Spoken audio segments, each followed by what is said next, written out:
Welcome to the Tech Egg. Don't get scrambled. Enjoy the video. Start by heating fresh filtered water to between 195 to 205 degrees F, the ideal range for extraction and heat retention. Preheat the kettle, server, and cup by rinsing with hot water.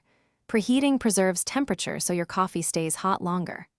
Measure coffee by weight using a ratio of 1:16 coffee to water, for example 20 g coffee to 320 g water, to achieve balanced strength and consistent heat across pours. Choose a brewing method that maintains temperature. Pour over, drip, or French press are best for home heat control. Use the 1:16 coffee to water ratio and adjust for preference.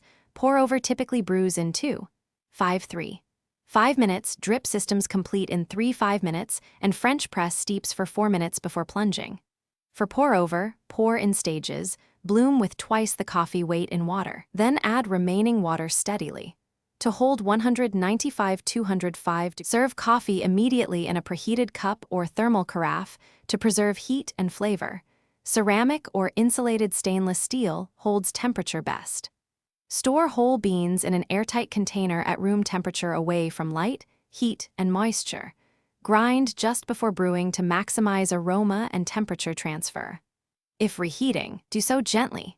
Warm to 140-150 degrees F, using a low-power microwave in short intervals, or trigger a quick brew-over to avoid burning and bitterness.